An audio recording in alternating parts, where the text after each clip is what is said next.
हैं। और पीयूष गोयल तो सीधे कह रहे हैं कि पता नहीं कांग्रेस पार्टी ने किसे नेता प्रतिपक्ष बना दिया है। वैसे बीजेपी ने तो अब ऐलान ही कर दिया है कि मोदी सवालों से परे हैं।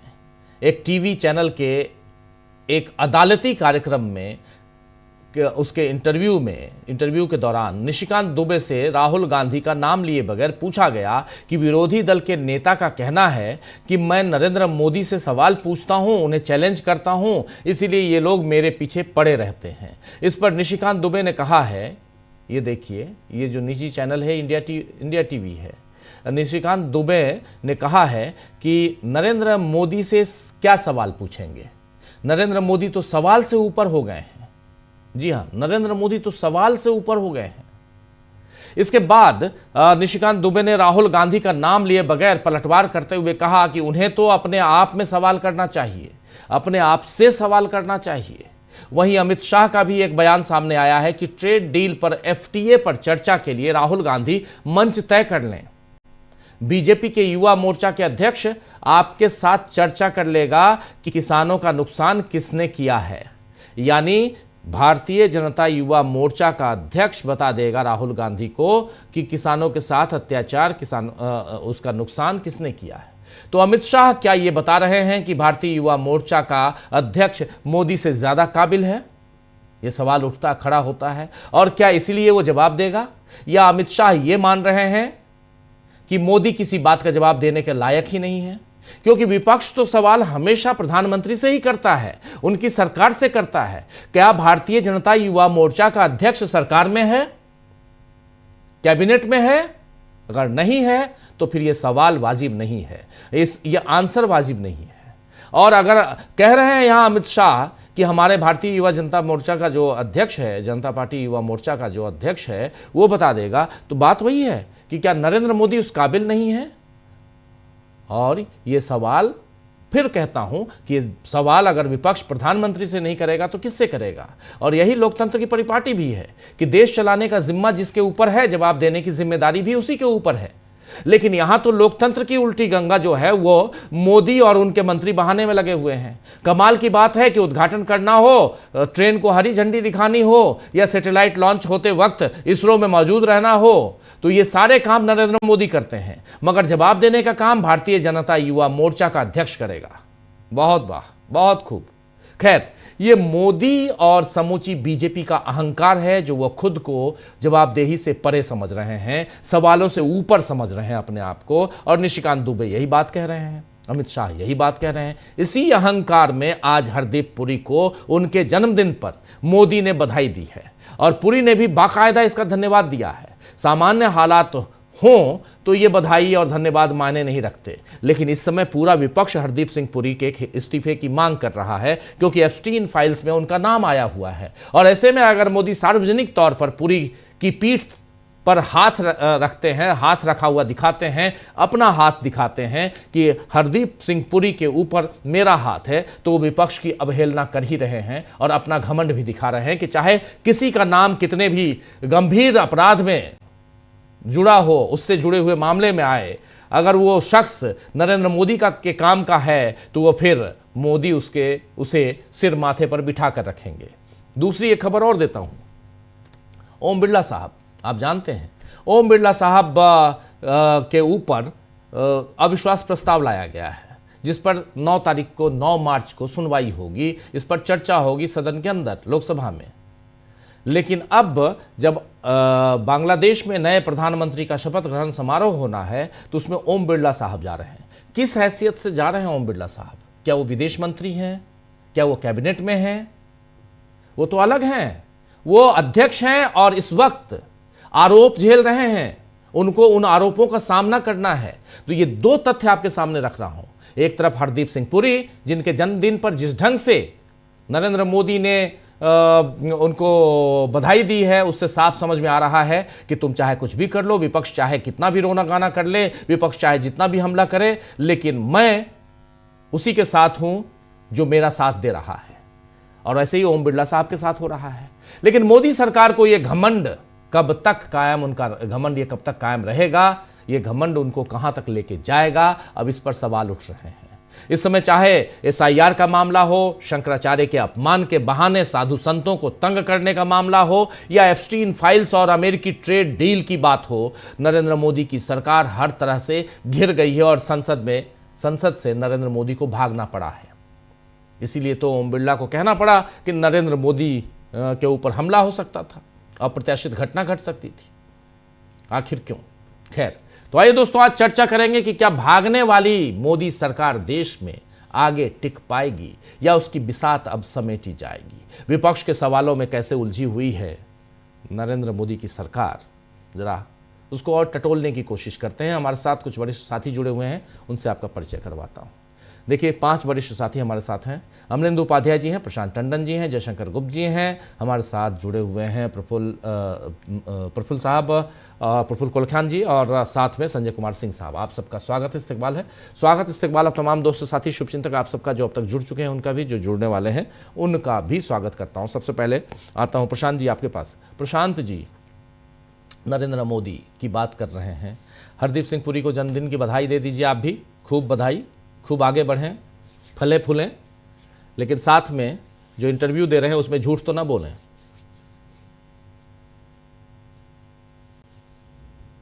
नहीं, उनका नाम एक ऐसे व्यक्ति के साथ जुड़ा है राजीव, जो पूरे मानवता के नाम पे कलंक है, और नाम वैसे ही जुड़ गया है बाकायदा, जानते हुए कि वो व्यक्ति इतना कलंकित है, बलात्कारी है, सजाए जाफ्ता है, उसके साथ आप मिल रहे हैं, एक बार नहीं कई बार मिल रहे हैं, तो और उससे पूरी आपकी ईमेल एक्सचेंज हो रही है, तारीफें की जा रही हैं, तो मैं ऐसे व्यक्ति को तो जन्मदिन की बधाई नहीं दे पाऊंगा। मोदी जी का अपना चुनाव है, मोदी जी की अपनी शख्सियत है, और दूसरी सबसे महत्वपूर्ण बात, दोनों बातें आपने ओम बिरला जी की चर्चा की और हरदीप पुरी के जन्मदिन की बधाई, ये दोनों बातें नरेंद्र मोदी जी के व्यक्तित्व को दर्शाती हैं कि वो नैतिकता और अनैतिकता, अगर दो पलड़े हैं तो अनैतिकता को का चुनाव करते हैं कि उसके साथ खड़ा होना है। पूरी दुनिया में इस्तीफे हो रहे हैं, पूरी दुनिया में थू थू हो रही है, और ऐसे लोग जिनके नाम जुड़े हुए हैं वो लोग इस्तीफे दे रहे हैं, उनके परिवार के लोग आके कबूल कर रहे हैं, माफिया मांग रहे हैं लोग, और हमारे देश के प्रधानमंत्री जो है इतने ऐसे व्यक्ति के साथी को जन्मदिन की बधाई दे रहे हैं। ये मामूली बधाई नहीं है, ये नरेंद्र मोदी जी एक स्टैंड ले रहे हैं कि हम नैतिकता के साथ नहीं हैं, हम महिला सुरक्षा के मामले पे हमारा एक रास्ता है, एक अपना हमारा चुनाव है, हम बच्चियों के बलात्कार पे एक स्टैंड ले रहे हैं, वो ये है स्टैंड। तो ये एक बड़ा अनोखा जन्मदिन का संदेश है, ये मामूली नहीं है, और ये पूरी उनके व्यक्तित्व को दर्शाता है, उनकी राजनीति को दर्शाता है कि किस तरीके की राजनीति नरेंद्र मोदी करते आए हैं, और वो सिलसिला 2002 से शुरू होता है जो अब तक जारी है। दूसरा कि ओम बिरला, आपने चर्चा की कि आप विदेशों में किसको भेजते हैं। राष्ट्रपति के बाद दूसरे नंबर पे भारत के नागरिक होते उपराष्ट्रपति, गवर्नमेंट के हेड है प्रधानमंत्री। गवर्नमेंट के हेड प्रधानमंत्री अगर किसी और कार्यक्रम में व्यस्त है, किसी एआई समिट में जा रहे हैं उनको, तो आप किसको चुनाव करते हैं? या तो विदेश मंत्री का, या फिर सेकेंड इन कमांड गवर्नमेंट का, या फर्स्ट नागरिक का, पहले नागरिक का, राष्ट्रपति का, अगर आप उतना महत्व देना चाहते हैं तो। लेकिन आप अगर ओम बिरला को चुनाव कर रहे हैं तो आप एक राजनीतिक संदेश भारत में दे रहे हैं कि हम जिनके खिलाफ अविश्वास प्रस्ताव है उनको भारत का रिप्रेजेंटेटिव बना के भेज रहे हैं, और वहां पे केवल ओम बिरला नहीं होंगे ना, वहां पे तमाम देशों के लोग भी होंगे, बांग्लादेश के लोग भी होंगे। तो क्या वो खबरों से इतने महरूम हैं लोग? क्या उनकी एम्बेसीज उनको इन्फॉर्म नहीं करती हैं? क्या वो अखबार नहीं पढ़ते हैं? क्या उनको राजनीतिक, वो तो राजनीतिक लोग हैं, तो उनको पता होगा कि ओम बिरला साहब के ऊपर अविश्वास का प्रस्ताव है और उनको आप रिप्रेजेंटेटिव अगर बना के भेजेंगे भारत का, तो आप भारत की छवि के साथ, भारत की लोकतंत्र, भारत की जो नैतिक बल की जो ताकत है, उसको आप खंडित कर रहे हैं, उसका आप मजाक उड़ा रहे हैं। ये दोनों बातें दर्शाती हैं कि मोदी साहब इसका चुनाव करते हैं और इसीलिए बार बार कहा जा रहा है कि वो एक नैतिक आधार जो है वो खो चुके हैं। उनके सामने बड़ा अच्छा मौका था तीसरी बार बनने के बाद कि वो नई स्लेट से जीवन शुरू करते और अपने आप को एक स्टेट्समैन के तौर पे साबित करते। पंडित नेहरू की बात करते, पंडित नेहरू भारत में नहीं पूरी दुनिया में एक स्टेट्समैन के तौर पर जाने जाते। उनको आगे उनकी आप आलोचना करेंगे तो आप ही के ऊपर कीचड़ गिरती है। तो ये एक दूसरी चीज कि एक समाज में तब्दीली आ रही है जिसको कि शायद मोदी जी नहीं देख पा रहे हैं या देखना चाहिए उनको, या वो अपने इको चैम्बर में इतना फंसे हुए हैं। कल ही की बात है राजीव जी कि कल वैलेंटाइंस डे था और तमाम बजरंग दल और हिंदू आरएसएस से जुड़े हुए संगठन, मोदी जी के सब समर्थक वाले संगठन, ये सब पार्कों में गए और लड़के लड़कियों को मारने पीटने का काम किया। इनको लिटरली खदेड़ा गया वहां से। तमाम युवा और हिंदू युवा आगे सामने खड़े हुए और इनको इनको इनको मुंह की खानी पड़ी, इनको भागना पड़ा। कई वीडियो आपको सोशल मीडिया पे दिखाई देंगे जी। एक दीपक मोहम्मद उत्तराखंड के कोटद्वार, उसको पूरी दुनिया का समर्थन मिल रहा है, केवल भारत नहीं पूरी दुनिया में समर्थन मिल रहा है। तो उसके आप देखिए कि समाज के जो नई वैल्यूज हैं वो कहाँ जा रही हैं और मोदी जी कहाँ जा रहे हैं। जब महिलाओं की सुरक्षा की बात हो रही है, विमेन एम्पावरमेंट की बात हो रही है, वहां पे आप जिसका नाम एप्स्टीन के साथ जुड़ रहा है और कोई किसी गलती से जुड़ जाए, किसी के नाम ले दिया, कहीं कोई नाम आ जाए, वो तो छोटी बात होती। बात यह कि आप कम्युनिकेट कर रहे हैं और ये जानते हुए कम्युनिकेट कर रहे हैं कि वो कन्विक्टेड है।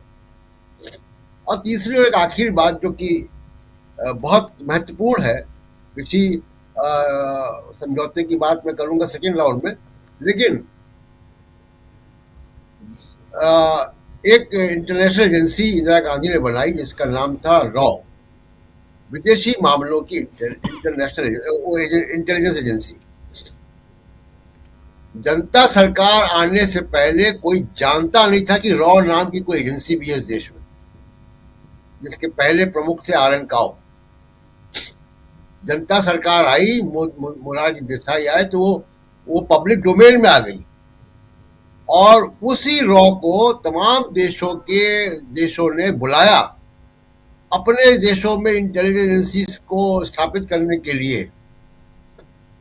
और अब आप देखिए कि मोदी के रेजिम में वही इंटरनेशनल एजेंसी, बहुत सेलिब्रेटेड एजेंसी जिसके तमाम सारे ऑपरेशंस दुनिया भर में हुए, वो एजेंसी कटघरे में खड़ी है, अमेरिका में अदालती कटघरे में खड़ी है।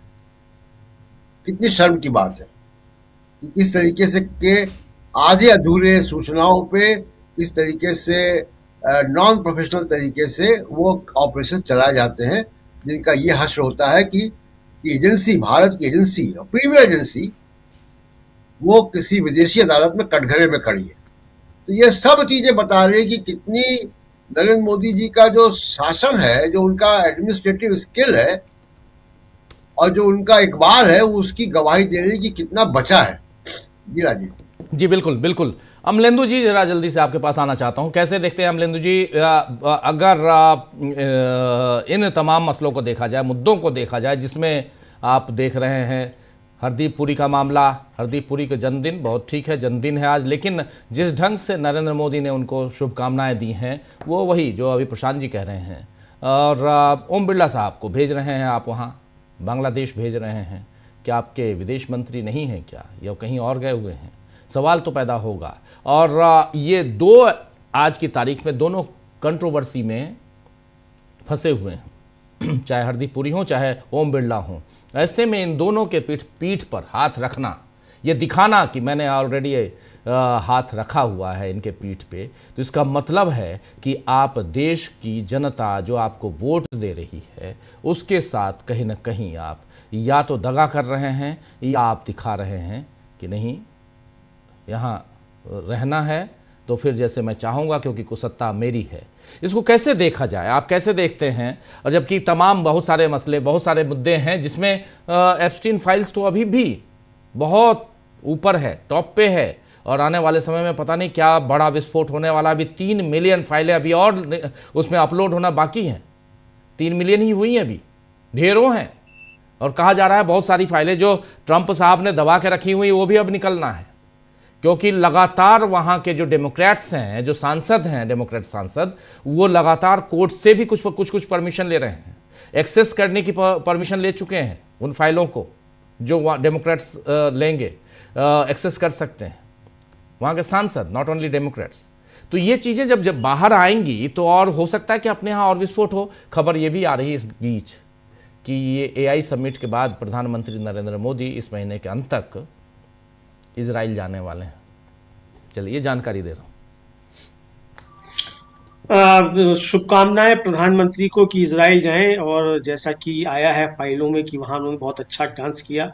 देश परिचित नहीं था कि हमारे प्रधानमंत्री में बहुत अच्छा नृत्य भी कर लेते हैं, तो इन फाइलों से पता चला। इसके लिए बधाई के पात्र हैं प्रधानमंत्री की। उनकी एक छुपी हुई कला जो थी वो भी सामने निकल कर आई कि प्रधानमंत्री बेहतरीन नर्तक भी हैं।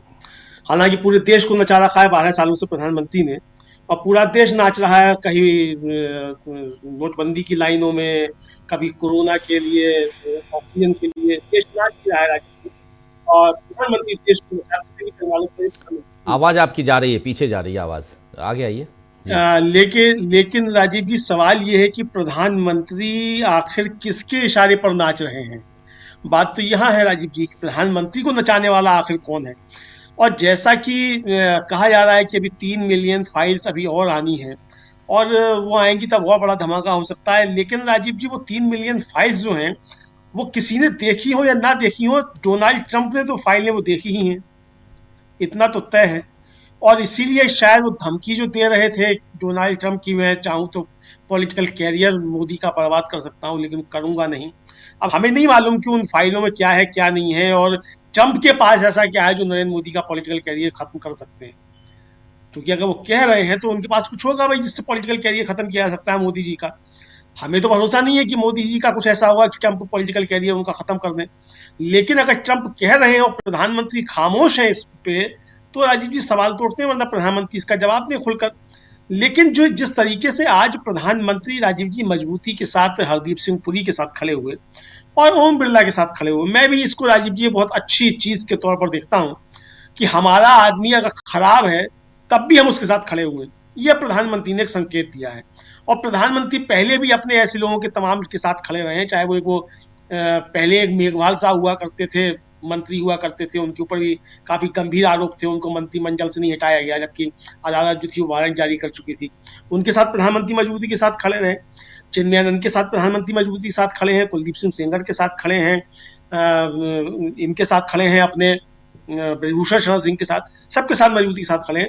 इसी क्रम में प्रधानमंत्री आप हरदीप सिंह पुरी और ओम बिरला के साथ भी मजबूती के साथ खड़े हुए हैं। तो प्रधानमंत्री ने यह संकेत दिया है कि भाई हम तो अपने लोगों के साथ मजबूती के साथ खड़े रहते हैं, जमाना चाहे कुछ करता रहे, देश की जनता चाहे कुछ भी मांग करती रहे, लेकिन हम अपने आदमी के साथ खड़े हैं, यह प्रधानमंत्री ने संकेत दे दिया। तो राजनीतिक तौर पर तो राजीव जी एक अच्छा संकेत है कि भाई हम अपने आदमी के साथ बुरे समय में भी खड़े रहते हैं। लेकिन सवाल ये है कि आप सिर्फ एक पार्टी के सर्वे सर्वा नहीं हैं, आप देश के प्रधानमंत्री भी हैं। तो देश के प्रधानमंत्री की हैसियत से आपका क्या दायित्व है ऐसे समय में, ये आपको साबित करना है। तो आपने ये बता दिया है कि जिस व्यक्ति के ऊपर गंभीर आरोप हैं उसके साथ आप मजबूती के साथ खड़े हुए हैं। तो यानी देश की जनता जो है और देश के हित जो हैं वो आपके ठेंगे पर हैं, ये आपने एक तरीके से बता दिया है। अब राजीव जी, जिस तरीके से राहुल गांधी ने 5 सवाल पूछ लिए, तो सरल से जवाब दे दो। मुझे लगता है राजीव जी, जैसा आपने भी कहा कि अमित शाह जी ने बहुत सही बात कही है कि प्रधानमंत्री के पास तो सवालों के जवाब ही नहीं है, प्रधानमंत्री से बहस क्या होगी। प्रधानमंत्री को बेचारों को पता ही नहीं होगा कि डील हुई भी क्या है। और मैं दावे के साथ कह सकता हूं राजीव जी, अगर प्रधानमंत्री को पता है कि डील में क्या क्या है, तो प्रधानमंत्री सदन के अंदर आगे बता दें कि क्या क्या है डील के अंदर, क्योंकि जो भी कुछ डील के अंदर है वो तो ट्रंप को पता है। डील तो ट्रंप ने घोषित की है, मोदी जी ने कोई पता ही नहीं, मोदी जी तो थैंक यू बोला है सर। तो मोदी जी ने थैंक यू बोल दिया, उस थैंक यू के जवाब में ट्रंप अब क्या क्या ले लेगा मोदी जी से, ये तो पता नहीं। लेकिन अगर जैसा राहुल गांधी का आरोप है कि मोदी जी कंप्रोमाइज्ड हैं, अगर मोदी जी कंप्रोमाइज नहीं है और डील को मोदी जी ने ही तय किया है, तो मोदी जी को बताने में दिक्कत क्या रही है कि इस डील के अंदर क्या है, मोदी जी बताएं आकर। पर ठीक है, भारतीय जनता युवा मोर्चा का अध्यक्ष आके बता देगा, इसका मतलब भारतीय जनता युवा मोर्चा का अध्यक्ष जो है वो प्रधानमंत्री से भी ज्यादा ज्ञानवान है, विद्वान है, और अमित शाह जी से भी ज्यादा ज्ञानवान है, विद्वान है। लेकिन क्या भारतीय जनता युवा मोर्चा का अध्यक्ष जो है वो सदन का सदस्य भी है और वाणिज्य मंत्री भी है और प्रधानमंत्री भी है। सवाल पूछे जा रहे हैं प्रधानमंत्री, सवाल ये नहीं कि प्रधानमंत्री के पद पर कौन बैठा हुआ है। नरेंद्र मोदी बैठे हैं, कल को अमित शाह भी बैठ सकते हैं। तो डील पर सवाल जो पूछे जा रहे, मान लीजिए कल को नरेंद्र मोदी इस्तीफा दे दे, या जिस तरीके से प्रस्ताव आने वाला है मोदी जी के खिलाफ भी, जैसा निशिकांत दुबे लेके आए राहुल गांधी के खिलाफ, उसी तरीके का अब वो पारित हो जाए, मोदी जी को हटना पड़े, अमित शाह जी प्रधानमंत्री बन जाए, तो सवाल है उसका जवाब तो प्रधानमंत्री देगा ना, कि भारतीय जनता युवा मोर्चा का अध्यक्ष आकर संसद के अंदर जवाब देगा, ये भी सवाल है। तो सवालों के जवाब जो देश की जनता मांग रही है वो कौन देगा। भारतीय जनता युवा मोर्चा से, भारतीय जनता पार्टी से सवाल नहीं पूछे जा रहे हैं, सवाल पूछे जा रहे हैं देश के प्रधानमंत्री से कि प्रधानमंत्री जी आपने देश गिरवी क्यों रख दिया। जवाब इसका प्रधानमंत्री को देना है, भारतीय जनता पार्टी के युवा मोर्चा को नहीं देना है, ना भारतीय जनता पार्टी के अध्यक्ष नितिन नवीन को देना है। ये तो सब बाउंड्री लगाने के लिए आए आदमी, प्रधानमंत्री को कवर करने के लिए। लेकिन देश जिसने बेचा है, जिसके ऊपर आरोप है कि जिसने देश बेच दिया, वो प्रधानमंत्री नरेंद्र मोदी हैं। सवाल उनसे पूछे जा रहे हैं, तो सवालों के जवाब भी प्रधानमंत्री को देने ही होंगे। और प्रधानमंत्री ना सवालों से ऊपर है, ना संसद से ऊपर है। प्रधानमंत्री की जिम्मेदारी सदन के प्रति है, उनका उत्तरदायित्व सदन के प्रति है, उनको सवालों के जवाब सदन में देने पड़ेंगे। सदन से भागने से काम चलने वाला नहीं है। और अगर आप भागेंगे तो जैसा कि कहा जाता है कि आप रणछोड़दास हैं, तो आपको फिर कहा जाएगा कि आप वास्तव में भगोड़े हैं, यही शब्द कहा जाएगा, भागने वाले को भगोड़ा ही कहा जाता है। लेकिन अगर आप ऐसे नहीं हैं तो सदन के अंदर आइए, आकर सवालों के जवाब दीजिए। लेकिन राजीव जी, मुझे लगता है कि 9 मार्च के बाद ओम बिरला, हरदीप सिंह पुरी, ज्ञानेश कुमार और नरेंद्र मोदी, इन चारों के अच्छे दिन समाप्त होने वाले हैं, ऐसा राजीव जी प्रतीत होता है। जो राजनीतिक हालात हैं वो बता रहे हैं। जी, राजनीतिक हालात बहुत अच्छे नहीं दिखाई दे रहे हैं 9 मार्च को। और किरण रिजिजू ने कहा है कि 9 मार्च को ही हम इस पर ओम बिरला के मामले पे जो अविश्वास प्रस्ताव आया है उस मामले पे हम वहाँ इस पर बहस करवाएंगे। चलिए 9 मार्च का इंतज़ार रहेगा। लेकिन इस बीच जो अच्छे नहीं आने वाले, अच्छे दिन नहीं हैं, उसमें ज्ञानेश कुमार गुप्ता जी का नाम आपने ले ही लिया। ज्ञानेश कुमार जी भी, उनके खिलाफ भी इम्पीचमेंट की तैयारी चल रही है और बहुत अच्छी तरह से चल रही है।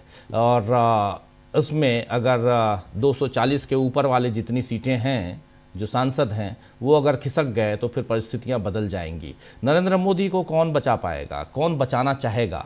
क्या आंध्र प्रदेश के मुख्यमंत्री बचाना चाहेंगे या बिहार के मुख्यमंत्री बचाना चाहेंगे? क्योंकि इन दोनों के पास जितनी सीटें हैं उस दम पर, और उधर शिंदे साहब तो परेशान घूम ही रहे हैं महाराष्ट्र में। ज़रा जल्दी से आना चाहता हूँ जयशंकर जी आपके पास। जयशंकर जी, बहुत कुछ, और थोड़ा सा आज रविवार का दिन है, थोड़ा इत्मीनान से हम बात भी कर रहे हैं, और बहुत कुछ यहाँ पर परिवर्तित होते हुए, बदलते हुए हम देख रहे हैं। लेकिन एक जो हठ धर्मिता है, जो ज़िद्द है नरेंद्र मोदी की, वो दिखा रहे हैं और दिखा जाते हैं समय समय पे। अगर किसी के लिए ट्वीट नहीं करना है तो नहीं करेंगे, किसी बात को अगर नहीं रखना है, किसी को अगर संवेदना व्यक्त नहीं करना है तो नहीं करेंगे। बहुत ऐसी घटनाएँ घटी, इतिहास के पन्ने में हैं, ज़्यादा पुरानी बात नहीं है। लेकिन वहाँ नहीं कहेंगे, मगर जहाँ नहीं कहना चाहिए वहाँ आके कह देना। तो ये जो निशिकांत कह रहे हैं कि सवालों से ऊपर उठ गए हैं नरेंद्र मोदी, क्या वो खुद भी अब समझने लगे हैं कि हाँ, वो अब ऐसे भी 12 साल 14 साल हो गए, इंटरव्यू तो देते नहीं हैं, सवाल तो लेते नहीं हैं। तो इसलिए ज़रा आपसे समझना चाहता हूँ कि आखिर जा किधर रहा ये देश, और क्या सचमुच उलझ गई है नरेंद्र मोदी की सरकार? राजीव जी, किधर जा रहा देश ये तो सबकी समझ में लगभग आ रहा है। अराजकता की तरफ जा रहा है, सिविल वार की तरफ जा रहा है, संवैधानिक संस्थाएं नष्ट हो रही हैं।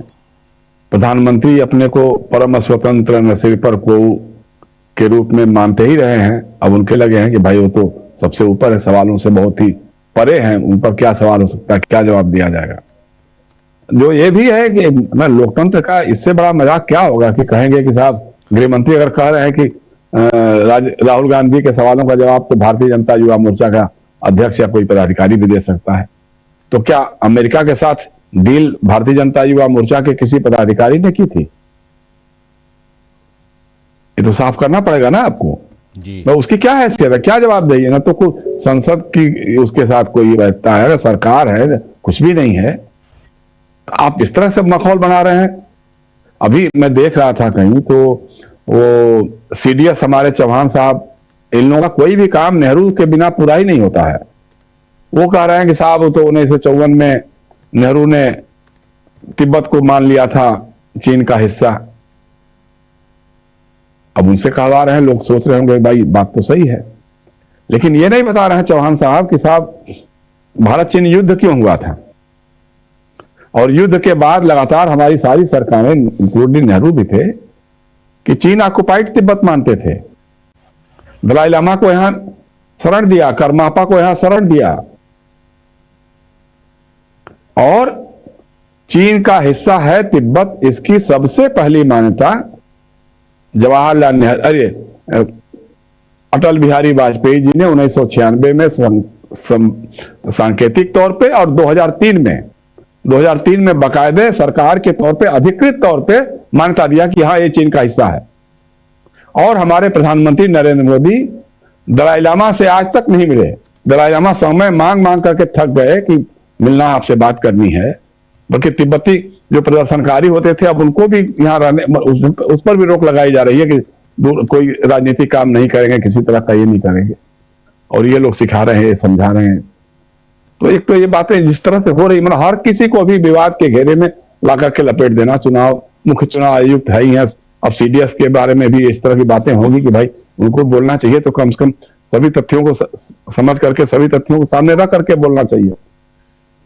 दूसरी बात, अब हरदीप पुरी और ओम बिरला, देखिए राजनाथ सिंह जी ने बहुत पहले कहा था कि हमारी सरकार में मंत्रियों के त्याग पत्र नहीं होते हैं जी।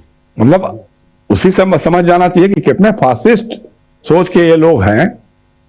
और प्रधानमंत्री ने अपने आप को उनके साथ खड़ा दिखाया है, दिखाने की कोशिश की हरदीप पुरी के साथ, जो आज जन्मदिन की बधाई दी है। कहा तो आप उनसे क्लैरिफिकेशन मांगना चाहिए था, उनका इस्तीफा मांगना चाहिए था और बताना चाहिए था कि भाई, अब ये कहना कि खुद ही आदमी स्वीकार कर रहे हैं, हरदीप पुरी खुद ही कह रहे हैं कि हाँ 3-4 बार हम मिले थे, एपस्टीन से मिले थे, जरूर मिले थे। तो क्या, किस बात के लिए मिले थे आप? कौन आदमी था वो? और अब हमारे यहाँ मीडिया में कुछ लोग देखा मैंने कि उसको साबित करने की कोशिश की जा रही है कि वो पावर ब्रोकर है, इसलिए लोग मिलते जुलते थे। तो पावर ब्रोकिंग में वो छोटी अबोध बच्चियों का सौदा करता था, उनका जिस्म नोचवाता था राजनेताओं से, बिजनेसमैन से, सारे लोगों से। इसके लिए कभी वो कहीं बुलाता था, कभी अपने इसमें बुलाता था और उसकी फिर फाइलें तैयार करता था। तो हरदीप पुरी को ये मालूम था कि नहीं? उनको बताना चाहिए ना कि उस समय तक उसकी ख्याति हो चुकी थी कि नहीं हो चुकी थी। खुद मान रहे हैं कि हम मिले थे, 3-4 बार मिले थे। उसके बाद भी अगर प्रधानमंत्री कोई क्लैरिफिकेशन ना माने, अच्छा चूंकि प्रधानमंत्री का खुद भी नाम आ रहा है, उनके सबसे करीबी उद्योगपति रहे अनिल अंबानी, जो आज को तो उनकी मतलब आंखों में चुभ ही रहे हैं। अब तो उनके घर कभी ईडी, कभी सीबीआई, कभी कुछ इनकम टैक्स वाले पहुंचते रहते हैं, लेकिन उस समय तो सबसे उनके करीबी लोगों में से थे अनिल अंबानी। उनका नाम जुड़ के आ रहा है, हरदीप पुरी का आ रहा है। तो कहीं ना कहीं तो कुछ है जिससे प्रधानमंत्री मोदी जी डरे हुए हैं। अब कोई तो वजह होगी, इसलिए खुल करके वो बोलना नहीं चाहते हैं। ओम बिरला की बात है, मतलब आप सोचे कोई ऐसा अध्यक्ष भी हो सकता है क्या जो सदन में कहे कि पुस्तक प्रकाशित हो या अप्रकाशित हो, या इस तरह कहें कि अप्रकाशित हो या प्रकाशित हो, आप उस पर सदन में चर्चा नहीं कर सकते हैं। उसके पहले Narendra Modi John F Kennedy किताब के बारे में चर्चा करते हुए नेहरू पे अटैक कर रहे थे। उसके अगले ही दिन निशिकांत दुबे उन्हीं की अध्यक्षता में मथाई की और किसकी किताबों का जिक्र कर रहे थे। तो दोनों बातें एक साथ कैसे हो सकती हैं? और मेरा तो मानना है राजीव जी कि भाई पुस्तक प्रकाशित हुई नहीं हुई ये अलग विषय हो सकता है, और अगर प्रकाशित नहीं हुई है और पेंगुइन ने एमओडी के पास, रक्षा मंत्रालय के पास क्लियरेंस के लिए भेजा हुआ है उसको, और 2 साल से लटका करके रखा गया है, ये तो फ्रीडम ऑफ एक्सप्रेशन पे हमला है, प्रेस की स्वाधीनता पे हमला है, अभिव्यक्ति की स्वतंत्रता पे हमला है।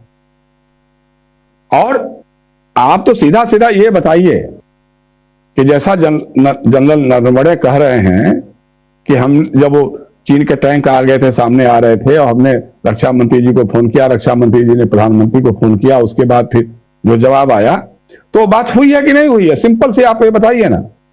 किताब छपी है नहीं छपी है, अगर गलत है आप कहिए गलत है, नहीं है, हमारी कोई बात नहीं थी नरवणे से। नरवणे अगर ऐसा लिख रहे हैं तो गलत लिख रहे हैं, आप कोई कहने में कोई गुरेज नहीं करना चाहिए, लेकिन ये आप बोलने को तैयार नहीं है। तो लोकसभा अध्यक्ष का लगातार शुरू से लेकर के अभी तक जो उनका व्यवहार रहा है तो पूरी की पूरी तरह से पक्षपातपूर्ण रहा है। सत्ता पक्ष के साथ विपक्ष के खिलाफ, विपक्ष को मौका नहीं देने।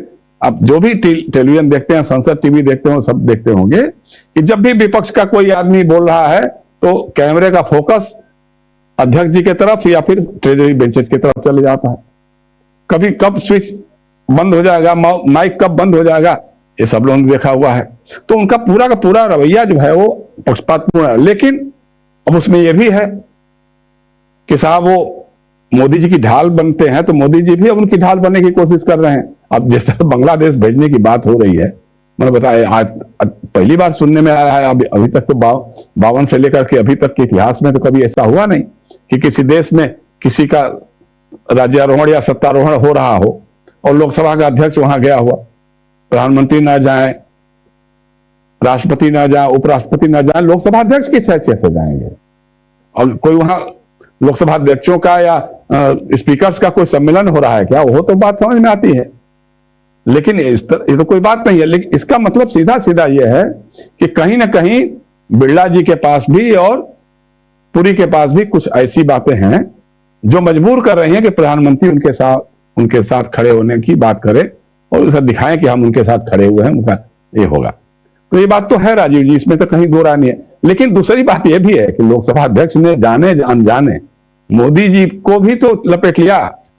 अब जिस तरह से उन्होंने कह दिया कि साहब प्रधानमंत्री जी की जान पर खतरा था, अब पूरे देश में लोग कह रहे हैं कि साहब अगर संसद के सदन में भी अगर प्रधानमंत्री असुरक्षित हैं तो फिर तो इतने कायर हैं, वो 56 इंच कहां गया? फिर जब सदन में लोकसभा अध्यक्ष अपने प्रधानमंत्री की रक्षा करने में अक्षम है, जबकि सारे मार्शल की जगह अब तो सीआईएसएफ के लोग वहां बैठते जाने लग गए हैं, उसके बावजूद सत्ता पक्ष का पूरा बहुमत है। महिलाएं गई थी निशिकांत दुबे को जवाब देने के लिए। निशिकांत दुबे ने जो महिलाओं पर अभद्र टिप्पणी की थी उसके बारे में, तो अब उसको इस तरह से प्रचारित करना, तो उन्होंने एक तरह से फंसा भी दिया है प्रधानमंत्री को कि भाई प्रधानमंत्री जो अपने को विश्वगुरु और 56 इंच और सबसे निडर और बलशाली घोषित करने वाले थे, करते रहे हैं, अब उनको लोकसभा के अंदर महिला सांसदों से डर हो गया है, उनकी जान पे खतरा हो रहा है। जैसे लगता है कि कोई बम पिस्टल और सब लेके गई थी और उनको शूट कर देते वो लोग। इतनी भी समझ नहीं है, लेकिन इन्होंने किया और उस लोकसभा अध्यक्ष को इन्होंने भेजा है। तो कहीं ना कहीं कुछ है जो इसको। दूसरी तरफ आई, जैसे अभी प्रशांत भी बता रहे थे, साहब अमेरिका के हाथ में आपकी कोई कमजोर नस है, अब वो एपस्टीन फाइल्स है या क्या है ये आप जानते हैं, क्योंकि वो जो कह रहा है वो बात तो सही हो रही है। भारत पाकिस्तान के बीच में ऑपरेशन सिंदूर के बाद जो युद्ध विराम हुआ, संघर्ष विराम हुआ, उसकी सबसे पहले सूचना तो अमेरिका ने दी, व्हाइट हाउस से दी थी ना। इसका मतलब उसको सबसे पहले आपने इन्फॉर्म किया या पाकिस्तान ने किया? खबर तो उसी ने दी। अब कहता, दावा करता कि हमने समझौता कराया। अब न मानने का कोई कारण नहीं है, आप कुछ भी कहते रही है। या उसी तरह से अगर ये कह रहा है कि वो हमको प्यार करते हैं और क्या करते हैं, और लेकिन हम जब चाहें तो उनका राजनीतिक भविष्य बर्बाद कर सकते हैं, लेकिन हम ऐसा नहीं करेंगे। क्यों नहीं करेंगे? क्योंकि वो हमारे सामने सरेंडर हैं।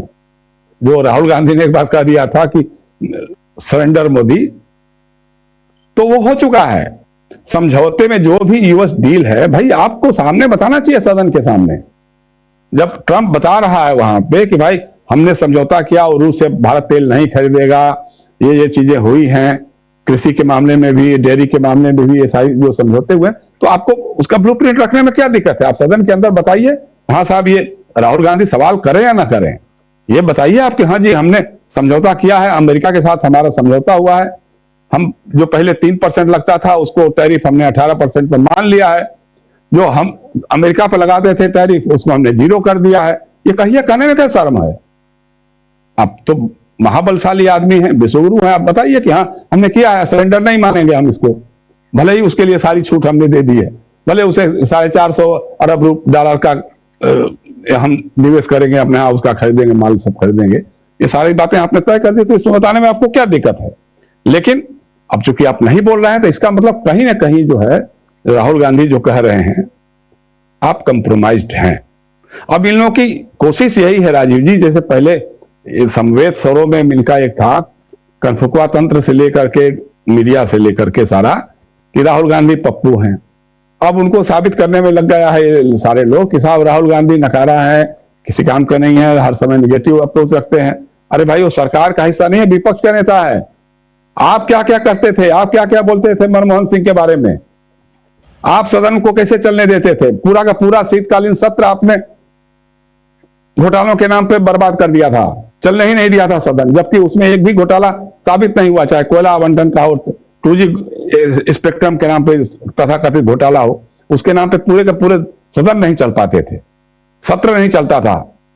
तो आपका क्या रोल होता था? या आप प्रधानमंत्री, हमारे जो भी प्रधानमंत्री रहे हों, आज भी पूर्व प्रधानमंत्रियों के बारे में जिस तरह की आपकी राय आती है, मनमोहन सिंह के बारे में आप ही ने कहा था ना कि रेनकोट पहन के नहाते थे, तो वो सारी बातें आप करेंगे तो आप, ये है आपका बहुत अच्छा। लेकिन विपक्ष का नेता, आप उम्मीद करेंगे कि आप अमेरिका के सामने भारतीय हितों को सरेंडर करके आएंगे और समझौता करके आएंगे, और भारत का विपक्ष का नेता कहेगा बहुत अच्छा किया आपने, तारे बहुत बढ़िया कमाल किया है। ये उम्मीद करते हैं क्या आप? राहुल गांधी एकदम सही जेन्युइनली बात करते हैं, जेन्युइनली बात कर रहे हैं। तो आप यही फर्क यही है कि जिस तरह से भाजपा और आरएसएस का पूरा तंत्र बर्रे के छत्ते की तरह से पूरा का पूरा एकदम आक्रामक हो जाता है विपक्ष के नेता के खिलाफ, उस तरह से विपक्ष को भी आक्रामक होना चाहिए इन लोगों के खिलाफ, एकजुट होकर के आक्रामक होना चाहिए, कांग्रेस के लोगों को भी और अपोजिशन के लोगों को, कि भैया हमको मत पाठ पढ़ाओ। हमने 52 से लेकर के अभी तक देखा है कि विपक्ष की भूमिका क्या रही है, क्या क्या आप लोग बोलते थे, क्या क्या नारे लगाते थे, गली गली में शोर है और कौन चोर है, ये नारे हमने देश में देखे हैं। तो ये सारी बातें हैं। अब यही है कि इस मामले में अपोजिशन लगभग एकजुट तो है, इसमें तो कोई दो राय नहीं हो रहा है। एकजुट रहे, अगर इसको लड़े ढंग से, और कहीं ना कहीं ये घिरे हुए हैं, पता नहीं 9 मार्च के बाद क्या होगा। देखिए, तेलुगु देशम पार्टी और नीतीश कुमार से बहुत ज्यादा उम्मीद करने की जरूरत मुझे नहीं लगती है। वो खुद ही कंप्रोमाइज्ड है, क्योंकि उनकी जोड़ नसें भी इनके हाथ में है, और इन्होंने ऐसा इंतजाम कर लिया कि नहीं होगा तो उनकी पार्टी टूट जाएगी। फिर उनको लगता होगा कि भाई अगर मान लीजिए अगर आज हम विरोध करेंगे भी तो हमारे सामने वैकल्पिक राजनीति क्या है, भविष्य की राजनीति क्या है, हम क्या करेंगे, तब किसके साथ जाएंगे, क्योंकि कांग्रेस हमको अपने साथ लेगी नहीं। तो एक संकट है, इसको कहीं ना कहीं मिल करके तय करना होगा, आपस में राय बात करके एक स्ट्रेटजी बनानी होगी। ये कमजोर तो पड़ गए हैं, पूरी तरह से कमजोर पड़ गए हैं, और इनको लग रहा है कि कुछ तो मामला गड़बड़ है। जनता के बीच में मैसेज जा चुका है कि आप अमेरिका के सामने सरेंडर हो चुके हैं।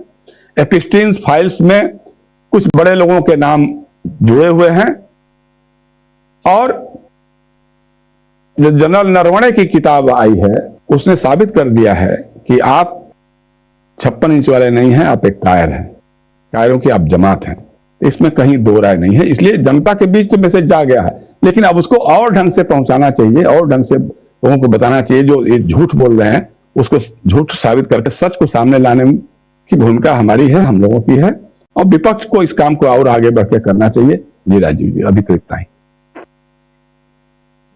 बढ़कर एक काम करना चाहिए, लेकिन साथ साथ मीडिया का काम भी है कि जो सच्चाई है उसको सामने लाया जाए। प्रफुल्ल जी, आप इसको कैसे देखते हैं? जरा आपसे समझना चाहता हूं प्रफुल्ल जी कि कई सारे मुद्दे हैं, कई संसद का सत्र अभी जो पहला पड़ाव है इसमें भी हम लोगों ने देखा फर्स्ट फेज में कि वहाँ भी कई सारे मुद्दे, जिसको अभी जयशंकर जी बता भी रहे थे, जिसमें जनरल नरवणे की किताब का मामला हो, चाहे एप्स्टीन का मामला हो, अमेरिका के साथ ट्रेड डील का मामला हो, इन सब के बीच दो बातें और आई। एक बात ये कि अविश्वास प्रस्ताव आ गया ओम बिरला के खिलाफ, और दूसरी बात ये कि राहुल गांधी के खिलाफ भी सब्सटेंटिव मोशन लाने की कोशिश होगी उधर से सत्ता पक्ष की तरफ से। और तीसरी जो महत्वपूर्ण बात इसमें है कि ज्ञानेश कुमार जी के खिलाफ भी इम्पीचमेंट लाने की, महाभियोग लाने की बात भी आने वाले समय में देखेंगे। इसमें से कोई भी मामला ऐसा नहीं है प्रफुल्ल जी जो वहाँ ख़त्म हो गया है। ये जितनी बातें कह रहा हूं इसमें से एक भी ऐसा नहीं है कि चलो पहले पड़ाव में 13 तारीख को जब संसद का सत्र पहला पड़ाव खत्म हुआ है, अब अगले 9 तारीख तक का इंतजार है, तब तक ये मामले खत्म हो गए। इस मामला को बढ़ाने की कोशिश हो रही है भाजपा की तरफ से। भारतीय जनता युवा मोर्चा जवाब दे देगा राहुल गांधी को, बीजेपी के लोग, बीजेपी के प्रवक्ता जिस ढंग से कुछ कुछ चीज़ों को लेके आ रहे हैं। अब अभी देख रहा हूं मैं बीजेपी के एक प्रवक्ता की डिपार्टमेंट ऑफ जस्टिस ने एप्स्टीन फाइल्स पर कांग्रेस बेनकाब हो चुकी है। लिख रहे हैं रोहन गुप्ता, जो इधर से ही गए हैं, कांग्रेस पार्टी से गए हैं उधर, लिख रहे हैं कि अमेरिका के न्याय विभाग ने अमेरिकी कांग्रेस को पत्र लिखकर सभी राजनीतिक रूप से प्रभावशाली व्यक्तियों की और सभी अधिकारियों की सूची स्पष्ट कर दी है। इसमें न ही इसमें हरदीप पुरी जी का नाम है और न ही भाजपा के नेता का उल्लेख है। अरे भाई, ये अमेरिका के लिए दिया है, ये हरदीप पुरी की लिस्ट नहीं है। और वह मेल पे कौन चर्चा कर रहा था, और ये इस ढंग से आप किसको मूर्ख बना रहे हो? इस देश की जनता इतनी मूर्ख नहीं है, बहुत ईमानदार और बहुत शार्प बुद्धि वाली है। उसी में से हम भी हैं, आप भी हैं। आप किसको बना रहे हो? तो इसलिए ऐसी चीज़ें आ रही हैं। हरदीप पुरी साहब अलग अलग चैनल में जा रहे हैं, इंटरव्यू दे रहे हैं। एक साहब हैं वो जाते हैं अदालत में जाके, चैनल के अदालत में जाके, अभी आपने सुन लिया कि सवाल से ऊपर उठ गए हैं नरेंद्र मोदी। नरेंद्र मोदी खुद को कहते हैं कि मैं भाई इंसान नहीं हूँ, मैं तो वहाँ से आया हूँ सीधे। तो ये जो चीज़ें हैं, देखिए ये उलझाने वाली बातें हैं, लेकिन जो सुलझी हुई बातें हैं उसमें वो नरवणे साहब की किताब दिखाई दे रही है। जो सुलझी हुई बातें हैं उसमें एप्स्टीन फाइल्स में नाम और नाम नहीं है। भाई हरदीप पुरी क्यों कह रहे हैं कि मैं 4 बार मिला था? खुद आके क्यों कह रहे हैं? तुम भाजपा के प्रवक्ता कह रहे हो कि उसमें नाम नहीं है, हरदीप पुरी कह रहे हैं कि मैं मिला था। तो या तो हरदीप पुरी गलत बोल रहे हैं और आप सही कह रहे हो। और सबसे बड़ी बात प्रफुल्ल जी कि इन सब के बीच नरेंद्र मोदी आखिर बताना क्या चाहते हैं जब वो विश करते हैं? सही कहा प्रशांत टंडन जी ने कि मैं विश नहीं करूंगा, ऐसे इंसान को क्यों विश करूं, क्यों शुभकामनाएं दूं? बात सही है बिल्कुल। प्रफुल्ल जी। सभी को नमस्कार। देखिए, ओम बिरला जी को भेजने का जो फैसला हुआ है, निमंत्रण तो सरकार को आया होगा, और ओम बिरला जी न सरकार हैं, सरकार में तो है नहीं। लोकसभा का अध्यक्ष न सरकार में होता है, न विपक्ष में होता है, न सत्ता में और न विपक्ष में, तो वो किस हैसियत से जाएंगे? ये सवाल तो ये है ना कि न्योता किसी और को दिया गया जा कोई और रहा है। ये तो प्रधानमंत्री की तरफ से या भारत के सरकार की तरफ से अधिकृत करने का मामला नहीं था। ये तो सरकार के प्रतिनिधि के जाना चाहिए ना, ये सरकार के प्रतिनिधि हो नहीं सकते हैं। अगर ये सरकार के प्रतिनिधि होकर के जाते हैं, इसका मतलब है कि इन पर जो महाभियोग लग रहा है उसका एक मुद्दा स्वतः स्पष्ट हो जाएगा कि ये सरकार के प्रतिनिधि होकर के सदन चलाते हैं, और इसलिए इन पर अविश्वास कायम होता है। तो इसलिए ये जो जा रहे हैं, मुझे लगता है जैसा कि अमरेंदु सर ने भी कहा और इशारा हम लोग दे ही रहे हैं कि ये जो इन पर 9 तारीख को 9 मार्च को जब बहस होगी उसके पहले ही ये सरकार के प्रतिनिधि बन जाएंगे। यानी कि इसका आशय आप समझ सकते हैं, 17 तारीख के पहले हो सकता है सरकार के प्रतिनिधि बन जाएं, फटाफट शपथ ग्रहण हो सकता है। यह विश्वास प्रस्ताव का सामना ये नहीं करेंगे, इनका वो कलेजा नहीं है, पहली बात। दूसरी बात, आपने कहा पुस्तक की बात, मैं आपको बताता हूं कि पुस्तक प्रकार में हमारी भी कई पुस्तकें हैं। तो अगर प्रकाशक क्या पुस्तक प्रकाशन होने के बाद क्या वो सर्टिफिकेट देता है कि हाँ इनकी पुस्तक प्रकाशित हमने की है? कोई लेखक दिखला दे सर्टिफिकेट। मैं आपको एक ISBN नंबर देता हूं और अमलेंदु सर से खासकर अनुरोध करता हूं कि उसको अपने नेट पर देखें। अनुरोध है मेरा आप लोग जो भी देख सकते हैं, आपके पास नेट खुला है, देखिए 97800670999757। अब सर्च कीजिए कि क्या दे रहा है।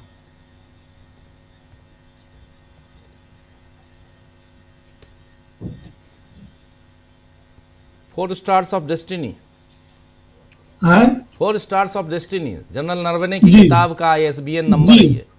जी, तो मैं ये बता रहा हूं, जी, मैं ये बता रहा हूं आपने आपसे। जो ISBN नंबर बताया, ये नंबर जी। आप कह रहे थे, मैं टाइप कर रहा था, लैपटॉप है जी। ये, मैं लेके बैठा हुआ हूँ। और जी, जी। ये तो पेंगुइन रैंडम हाउस की ये किताब जिसमें 4 स्टार्स ऑफ वेबसाइट पे है। डेस्टिनी वेबसाइट पे ऑलरेडी है।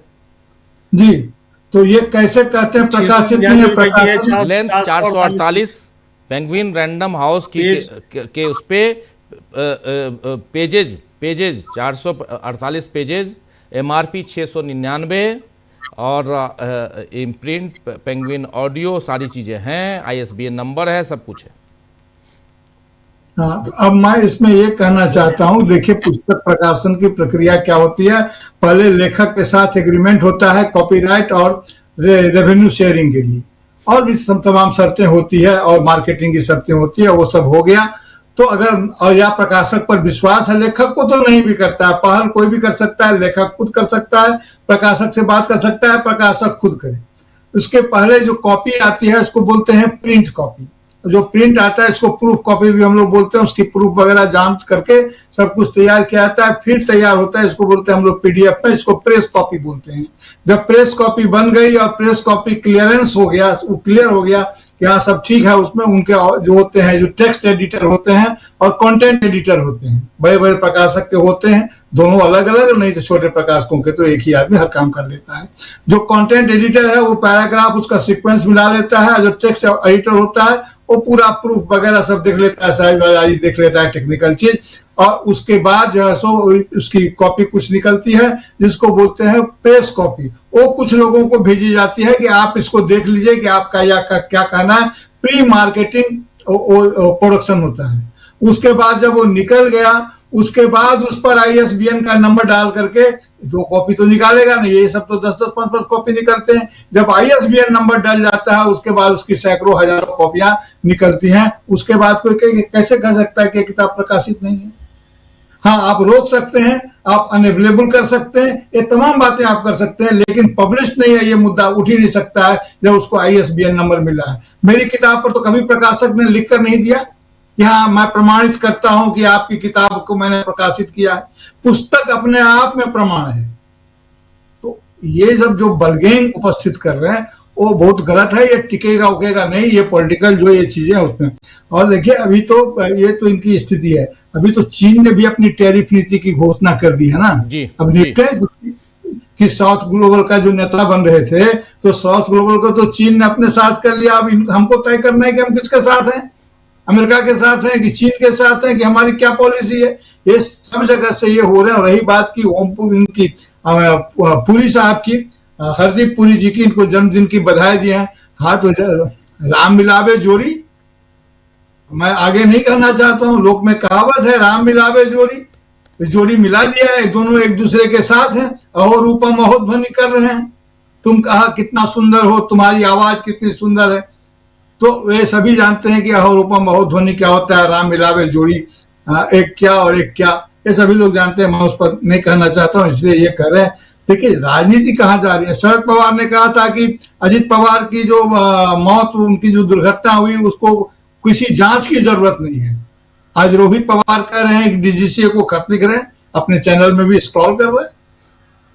तो पुत्र कह रहा है कि या परिवार के लोग कह रहे हैं कि नहीं, इसकी जांच होनी चाहिए। और चाचा, जबकि चाचा सरकार के साथ नहीं थे। अगर इस पर राजनीति होती तो भारतीय जनता पार्टी को असुविधा होती है, लेकिन उसके लिए वो कह रहे हैं कि नहीं, ये जो है सो असुविधा इनको है। जी ये देखिए एक नहीं 2 ISBN नंबर है इनके। हाँ, वो एक और इंटरनेशनल भी जी, 2 नंबर हैं इनके। दूसरा नंबर है 67। किताब के बारे में ये पूरा है जिस किताब का आप जिक्र कर रहे थे वो। हाँ, 1 मई 2024 का डेट भी होगा। जी बिल्कुल 2024। तो जी तो मैं ये कह रहा था सर आपसे कि इस प्रकार से जब ये लोग कह रहे हैं तो क्या नाम है, हरदीप पुरी जी वहां जाकर के उन्होंने क्या क्या नहीं किया। अमेरिकी कांग्रेस का मतलब क्या, उसके अध्यक्ष एमपी त्रोदा है क्या, या राहुल गांधी है, या खड़गे जी हैं अमेरिकी कांग्रेस के अध्यक्ष?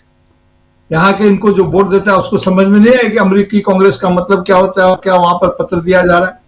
तो इन सब बातों से इनको चलने वाला कुछ है नहीं। और मैं ये कहता हूं कि ओम बिरला जी जो करेंगे सो तो करेंगे ही। जिन सवालों को राहुल गांधी ने उठाया है वो सवाल सीधे सरल हैं और इसका जवाब ये बोलते हैं कि भारतीय जनता पार्टी युवा मोर्चा के अध्यक्ष जवाब दे देंगे। कहां जवाब दे देंगे? अपने घर में? अरे उनको संसद में तो ले आइए, ये सवाल संसद में पूछे जाते हैं। संसद में घुस भी सकते हैं क्या जवाब देने के लिए? इतनी तमीज और इतनी समझ नहीं है कि वो जवाब देंगे। कहां जवाब दे देंगे भाई? ये देश क्या टीवी चैनल से चलेगा? संसद को आप निरर्थक कर देंगे? ले आइए संसद में, देखते हैं जवाब दे देते हैं। बड़ा बड़ा तो बह गया और सियार पूछता है कितना पानी। हाथी घोड़ा बह गया नदी में और सियार पूछे कि कितना पानी रे भाई। तो ये सब लोक मुहावरे लोगों को याद आ रहे हैं कि आप पूछते हैं। हर किसी ने अब घोड़े को देखा क्या नाल बनवा रही है, तो बेंची जो कह रहे कि बेंची को भी नाल बनवा दो, ये भी इस रेस में शामिल होगा। जी ये समझते किसी को कुछ भी करते हैं, ले आए संसद में। इस तरह से इस तरह का जवाब संसद की अवमानना है, सरकार की अवमानना है। और जो अपने संविधान को अक्षुण्ण रहने का जो आपने जो शपथ ली है, आप शपथ का खंडन है। आप जवाब नहीं देंगे, कोई और जवाब देगा। आप नहीं बताएंगे डीडीजी का इंपोर्ट करने का ट्रेड में है, इसका जवाब भारतीय जनता युवा मोर्चा के लोग देंगे क्या? सारे रिकॉर्ड उनको पास किए जाते हैं कि वो जवाब देंगे? अब जो जीएम सोयाबीन जो है, तो मतलब जेनेटिक मॉडिफाइड जो सोया है उसके तेल की बात हो रही है, तो हमारे किसान का क्या होगा? कॉटन का क्या होगा? कॉटन जो भी बांग्लादेश हमसे इतना जबरदस्त, बांग्लादेश को हम बेचते थे, तो वहां के साथ क्या होगा? तो अमेरिका से लेगा अब सीधा। तो पूरा का पूरा हमारा ट्रेड बैलेंस कुछ भी हो, इनके राजनीतिक हट के कारण ये खत्म हो रहा है। और इसलिए एडिशनल प्रोडक्ट में वो सारी चीजें शामिल है। और सर मैं ये भी कहूँ आपसे, निवेदन करूं, बल्कि सरकार के लोग ध्यान दें, ये कोई सेटलमेंट एग्रीमेंट वगैरह नहीं है। इनके नहीं जाने के बाद ट्रंप महोदय ने ये फ्रेम अपनी तरफ से उन्होंने घोषित कर दिया है और इनकी हिम्मत नहीं होगी कि इसमें वो सुधार करें। पहले ही कहा गया था कि कोई निगोशिएशन के लिए नहीं बुला रहा था साइन करने के लिए। ये साइन करने के लिए नहीं लोग गए, या गए तो वो वैलिड नहीं हुआ। उसने घोषणा कर दी है, आपकी हिम्मत नहीं होगी कि आप इसको लागू नहीं करेंगे या लागू नहीं होने देंगे। रसिया अलग तरफ से बोल रहा है, इसीलिए इनकी स्थिति तो ऐसी है कि इसको मत समझिए। और जो हम लोग चीज को ओपन कर रहे हैं, इसमें यही थ्योरी काम करती है बाजार में कि वंस ओपन फॉर ऑलवेज। अगर आपने एक बार किसी चीज को खोल दिया है तो सब सदा के लिए खोल दिया है। तो ये स्थिति है। इस स्थिति में अब देखिए कि आगे क्या होता है। सर बिल्कुल सही आप कह रहे हैं, आगे क्या होता है, आगे देखिए होता है क्या। लेकिन बहुत महत्वपूर्ण बातें हम लोग यहाँ पे, संजय जी आपके पास भी आना चाहता हूँ। और लगातार जो चर्चा में एप्स्टीन फाइल से लेकर तमाम वो मुद्दे हैं जिन मुद्दों पर नरेंद्र मोदी की सरकार घिरी हुई है। और जैसे ही राहुल गांधी खड़े होते थे, पहले जनरल नरवणे की किताब को लेकर खड़े हुए, उसके संदर्भ में जैसे बोलना शुरू हुए, राजनाथ सिंह खड़े हो गए, देश के गृह मंत्री खड़े हो गए, अमित शाह। लेकिन नरवणे से लेकर एप्स्टीन फाइल्स तक और हरदीप पुरी के इकरारनामे तक अगर आप देखिए तो कहीं ना कहीं यहाँ नेता प्रतिपक्ष और विपक्ष के तमाम दूसरे सांसद जो हैं वो अपर हैंड में दिखाई देते हैं। और ऐसे में नरेंद्र मोदी, जिनको थोड़ा सा यहाँ सॉफ्ट होना चाहिए, थोड़ा बचाव की मुद्रा में आना चाहिए, लेकिन वो यहाँ दो हाथ करने के लिए आखिर क्यों तैयार हैं? क्या यहाँ सिर्फ और सिर्फ मामला जो है वो सत्ता पक्ष होने का है या कुछ और भी है? संजय जी। बिल्कुल कुछ और है। उनके पास कोई दूसरा ऑप्शन ही नहीं है, या कहिए कि कुछ आता ही नहीं है। बेसिकली बहुत सारे लोग मैंने पहले करते थे, अब करते हैं कि नहीं पता नहीं, ये धंधा करते हैं कि मैं तुमको एग्जाम में पास करा दूंगा, या बेसिकली एग्जाम में पास कराने वाला ही होता है। मैंने वो कॉलेज के, स्कूल के कॉलेज के एग्जाम के लिए भी होता है, मैंने यूनिवर्सिटी वाले एग्जाम के लिए भी होता है और कॉम्पिटिटिव एग्जाम के लिए होता है। तो वो 10, 20, 50 लोगों से पैसे ले लेते हैं कि मैं पास करा दूंगा, और जो 4-5 पास कर जाते हैं उनका पैसा रख लेते हैं, बाकी का वापस कर देते हैं। तो इस तरह से उनका धंधा चलता है। तो वो करते कुछ नहीं है या उनको आता कुछ नहीं है, लेकिन वो पैसा वापस कर देते हैं और जिन 4-5 लोगों का होता है वो पूरा प्रचार करते हैं कि मैं तो उनसे काम करवा लिया या मेरा उनसे काम हो गया। लेकिन परीक्षा देंगे तो कुछ लोग अपने आप पास कर ही जाएंगे, तो 50 लोगों से आप पैसा लेंगे तो हो सकता है 2-4 लोग पास कर जाए, तो 2-4 लोगों का पैसा रख लीजिए, बाकी का लौटा दीजिए और आप अच्छे बिजनेसमैन हो गए या अच्छे दलाल हो गए। तो ऐसा काम बहुत लोग करते थे पहले और बहुत आम था। तो बीजेपी जिस स्थिति में है वो ऐसे ही है कि चुनाव जीत गई और अब जो हो रहा है सो ठीक है, जो नहीं हो रहा है सो ठीक है, तो कुछ करना नहीं है। सारा मैनेजमेंट ये है कि मीडिया को इन्होंने मैनेज कर लिया है और मीडिया जो है इनको काउंटर नहीं करता या क्वेश्चन नहीं करता है, इसलिए अभी तक ये चल रहे थे।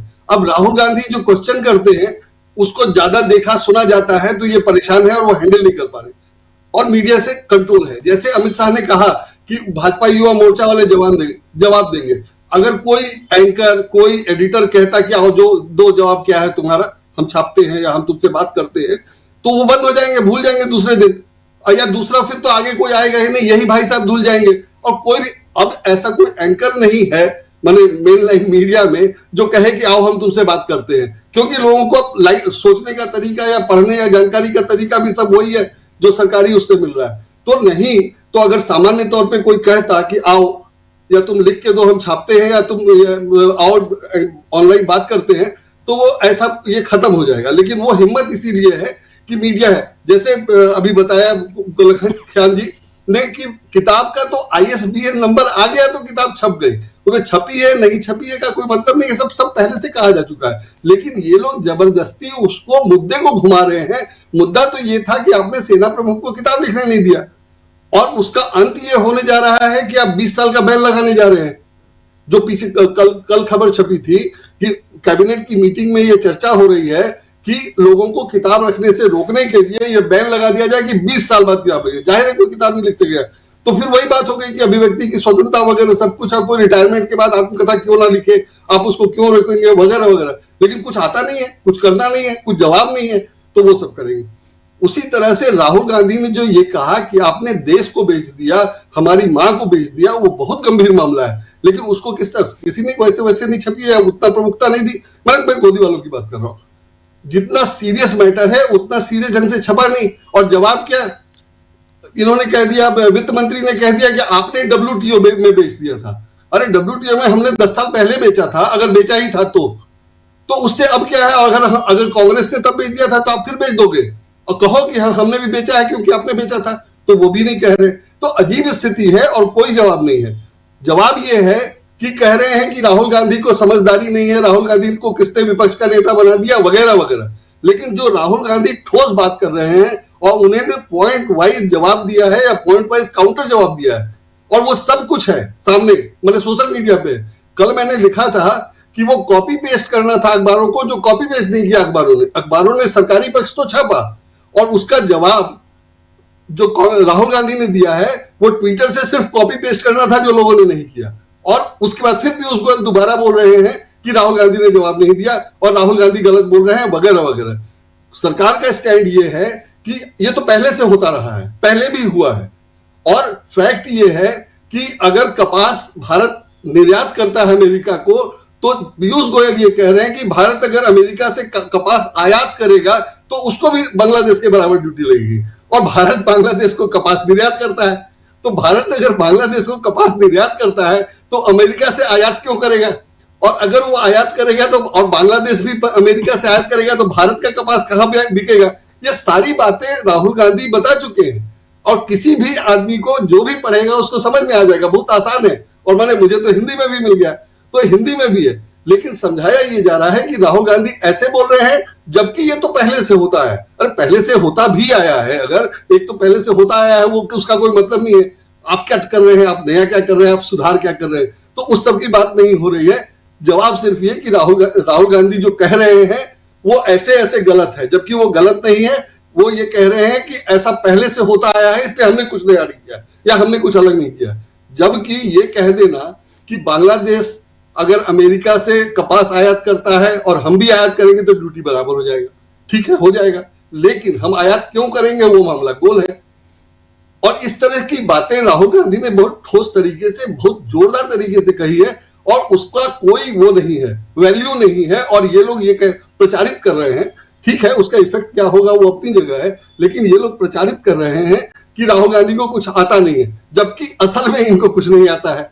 और ये फैक्ट है कि अगर एग्रीमेंट हुआ ही नहीं है, और जैसा कि अभी हम लोगों ने चर्चा की कि वो तो सब ट्रंप ने बनाया है या अमेरिका में बना है, और उसका पूरा दस्तावेज दे दीजिए, उस पर बैठ के चर्चा कर लीजिए, एक दिन पॉइंट वाइज एक एक बात पे चर्चा हो सकती है, वो आप नहीं कर रहे। और जो राहुल गांधी 1 या 2 पॉइंट उठा रहे हैं उसका आप जवाब नहीं दे रहे हैं, कुछ और बात कर रहे हैं या कुछ और घुमा दे रहे हैं वगैरह वगैरह। तो इनके पास असल में कुछ है नहीं और कुछ आता भी नहीं है। और जो एक्सपर्टीज है वो निशिकांत दुबे जैसा एक्सपर्टीज है। तो निशिकांत दुबे का एक्सपर्टीज यही होगा कि वो तो सवाल से ऊपर हो गए, तो सवाल से ऊपर हो गए तो जवाब देगा कौन? और अगर जवाब देगा जो अमित शाह बता रहे हैं तो उसका जवाब सुनेगा कौन? तो लग ये रहा है और ये मैसेज ये जा रहा है कि यही लोग सब ठीक कर रहे हैं, या ये कोशिश कर रहे हैं, जा रहा है कि नहीं जा रहा है वो तो अलग बात है, कि ये लोग जो कोशिश कर रहे हैं, अब सरकार जो कर रही है कोशिश वही ठीक है, और राहुल गांधी के आरोपों में दम नहीं है, जबकि आरोपों में बहुत बढ़िया, बहुत मजबूत, बहुत तथ्यात्मक है, जो बीजेपी में तो कोई जानता ही नहीं है। माने ना कृषि मंत्री जवाब दे पा रहे हैं, ना वाणिज्य मंत्री जवाब दे पा रहे हैं, और जो जवाब दे रहे हैं वो सिर्फ उस बात का जवाब दे रहे हैं जिसका राहुल गांधी ने दोबारा जवाब दे दिया। तो उनके पास कुछ है नहीं, फिर भी वो कर रहे हैं। और ये जैसे 5 सवाल है, 5 सवाल का जवाब देने में क्या लगता है? अगर जवाब हो तो, और नहीं हो तो आप पूरी ताकत लगा दीजिए, क्या जवाब दीजिएगा। चूंकि उसका जवाब ही नहीं है इसलिए कोई जवाब देगा नहीं। और अगर होता तो देने में क्या लगता था? जब बर्थडे का ग्रीटिंग्स दिया जा सकता है, बर्थडे ग्रीटिंग्स आप दे सकते हैं, सुबह 8:30 बजे का है वो, तो आपको ये जवाब अभी तक देने में कितना टाइम लगता? जवाब तो दिया जा सकता था, और कोई भी दे देता। मैं नहीं कह रहा प्रधानमंत्री ही देते, वो जिनको कह रहे हैं कि वो बात करेंगे वही दे देना जवाब। तो देखते हैं, तो वो जवाब तो है नहीं उनके पास, या जवाब जो देंगे वो बता रहे हैं। पीयूष गोयल जो जवाब दे रहे हैं उसकी तो मैं बात कर रहा हूं कि उसमें कुछ दम नहीं है, और वो झूठ बोल रहे हैं, गलत बोल रहे हैं, उसको घुमा रहे हैं, मामले को मुद्दे पे नहीं है। उसको आप जैसे भी देखिए वो कुछ ना कुछ है। तो पीयूष गोयल जो ऑफिशियल जवाब है, और कृषि मंत्री एक दिन जवाब देके लगभग गायब है। कृषि वाले मामले पे कृषि मंत्री ने एक बार जवाब दिया, उसके बाद वो गायब है। तो पूरा मोर्चा पीयूष गोयल संभाले हुए हैं, और जो वो बोल रहे हैं सो हम लोग देख रहे हैं। तो इनके पास जवाब है नहीं, और जवाब देने वाले भी नहीं है। सिर्फ जवाब नहीं हो तो नहीं है, जवाब देने वाले भी नहीं है। और निशिकांत दुबे जैसों से यही हो सकता है, वो ये कहें कि सवाल ही नहीं पूछा जा सकता। सवाल क्यों नहीं पूछा जा सकता है वो तो मैंने अपनी जगह है, वो ये जानते ही नहीं है। अगर इनको बताया ही नहीं गया कि सवाल पूछा जा सकता है। और नरेंद्र मोदी ने प्रधानमंत्री बनने पर यह कहा था कि गुजरात के मुख्यमंत्री रहते हुए मैं मीडिया को ठीक से हैंडल नहीं कर पाया, और अब वो दिखाई दे रहा है कि इन्होंने मीडिया को एकदम गुलाम बना लिया है या पूरी तरह कंट्रोल कर लिया है। और वो ठीक है कि सिर्फ मीडिया को नहीं बनाया है, सबको बनाया है, और वो सबका दिखाई दे रहा है। तो इस तरह से इन्होंने सबको कंट्रोल कर लिया है, और कोई बोल नहीं रहा है या कोई जवाब नहीं दे रहा है, काउंटर नहीं कर रहा है, जिससे इनका दिमाग खराब हुआ है। लेकिन इनके पास इससे ज्यादा की कैपेबिलिटी भी नहीं है। तो आपने जो पूछा कि क्यों ऐसा कर रहे हैं, तो दोनों कारण है। एक तो इनके पास जवाब नहीं है, और दूसरा कि इनके पास कैपेबिलिटी नहीं है। जैसे हरदीप पुरी का मामला है, हरदीप पुरी बीजेपी के सदस्य थे और न्यूयॉर्क में एप्स्टीन से मिलने जा रहे थे। वो कह रहे हैं कि हमने कुछ गलत नहीं किया, हम तो सिर्फ मिलने गए और 8 साल में 3-4 बार ही मिले। ठीक है, मान लेता हूं, बेनिफिट ऑफ डाउट भी दे देता हूं, सब सामान्य है। लेकिन आप क्या मिलने गए थे? एक उनका ईमेल अभी मैंने थोड़ी देर पहले देखा, जिसमें वो एप्स्टीन को मैसेज दे रहे हैं कि मैं आपसे मिलूंगा और आपको कुछ किताबें देनी है जो इंडिया में इंटरेस्ट जगाएगा। तो एप्स्टीन का इंडिया में इंटरेस्ट जगाने के लिए हरदीप पुरी किताब क्यों दे रहे थे? दूतावास क्या करेगा भारत का? भारत के राजदूत क्या करेंगे? वो क्यों नहीं जा रहे थे? वो गए होते, ऑफिशियली गए होते, कोई दिक्कत नहीं थी। बीजेपी का कोई सदस्य क्यों जा रहा था? और बीजेपी का सदस्य जा रहा था तो वो भारत सरकार का काम कर रहा था या बीजेपी का काम कर रहा था? और अगर बीजेपी का कोई सदस्य एप्स्टीन से मिल रहा था और भारत सरकार का कोई प्रतिनिधि एप्स्टीन से मिल रहा था, उसमें जमीन आसमान का फर्क है। और ये फर्क, इसकी ये कोई चर्चा नहीं है, कोई मुद्दा नहीं है, इस पर कोई बात नहीं कर रहा है। तो ये अगर कह रहे हैं कि मैं गया था मिलने और निजी हैसियत से मिलने गया था, तो एक बार इन्होंने एक इंटरव्यू में कहा है कि मैं निजी हैसियत से मिलने गया था। तो निजी हैसियत से मिलने गए थे तो आप भारत के इंटरेस्ट की बात क्यों कर रहे थे? और फिर किताब कौन सी दे रहे थे, क्यों दे रहे थे? तो निजी हैसियत तो आपका नहीं था। और अगर आप निजी हैसियत से मिलने गए थे तो बताइए ना कि उतने बड़े दलाल से निजी हैसियत में आप कौन से टापू पे क्या द्वीप खोलना चाहते थे? वो भारत सरकार का तो होगा नहीं, भारत सरकार के लिए आप मिलने नहीं चाहिए थे। और एप्स्टीन से अगर मिल करके आप कुछ निजी हैसियत से कुछ करना चाहते थे तो आपका कोई प्रोजेक्ट होगा, वो बता दीजिए, हम मान लेते हैं। तो वो प्रोजेक्ट भी नहीं बता रहे हैं जिसके लिए एप्स्टीन से मिलने गए थे। अनिल अंबानी का तो पता चल गया ना कि वो पैसे लेने गए थे, लोन लेना था उनका, वगैरह वगैरह। तो ये अगर निजी हैसियत से गए थे तो बता दें कि किस प्रोजेक्ट में गए थे, हम लोग मान लेंगे, लेकिन वो बता नहीं रहे। तो जाहिर है कि वो नरेंद्र मोदी के कहने पे गए थे। नरेंद्र मोदी ने भारत सरकार का प्रतिनिधित्व किया, भाजपा क्या किया वो जाने, वो उन लोगों का मामला है। लेकिन वो गए थे और नरेंद्र मोदी के कहने पे गए होंगे, इसीलिए नरेंद्र मोदी इस्तीफा नहीं ले रहे हैं, इसीलिए नरेंद्र मोदी जन्मदिन की बधाई दे रहे हैं, ताकि दिखाई ये दे कि सब कुछ सामान्य है, कुछ गलत नहीं हुआ है। लेकिन गलत हुआ है इसीलिए इस्तीफा नहीं ले रहे हैं, वरना सही होने की गुंजाइश ही नहीं है वहां। क्योंकि एक व्यक्ति निजी हैसियत से क्यों मिलेगा किसी से? अगर वो दलाल ही था तो माने मैं उसको हटा देता हूं कि उस पर आरोप थे और वो अपराधी है वगैरह वगैरह। तो एक दलाल से भी कोई निजी व्यक्ति निजी हैसियत से मिलेगा तो उसके पास कोई प्रोजेक्ट होगा ना, किस काम के लिए मिलने गया था बता दे। तो उनका काम तो ये दिख रहा है कि वो किताब देने जा रहे थे, जो भारत में इंटरेस्ट जताने के लिए था, जगाने के लिए था। तो जाहिर है आप भारत सरकार के लिए काम कर रहे थे। तो भारत सरकार के लिए अगर आप काम कर रहे थे और भारत का राजदूत नहीं कर रहा था, भारत की एम्बेसी नहीं कर रही थी, तो आपको वहां किस लिए रखा गया था? और अगर रखा गया था और आपने काम किया तो क्या इसीलिए आपको बिना चुनाव जीते मंत्री बना दिया गया? वो जो आपने काम किया, क्या किया मुझे पता नहीं है, जो भी काम किया इसीलिए आपको मंत्री बना दिया गया, इसका भी जवाब दे दीजिए। तो बहुत सारे सवाल हैं जिसका जवाब नहीं दे रहे हैं और जिसका जवाब हो ही नहीं सकता है। अगर हो जाए तो फिर तो स्वीकार करना हो जाएगा। तो वो जवाब दे नहीं सकते हैं और जवाब नहीं दे रहे हैं तो फंसते जा रहे हैं और ये समझ रहे हैं कि हटा देंगे तो प्रूव हो जाएगा, क्योंकि चोर की दाढ़ी में तिनका।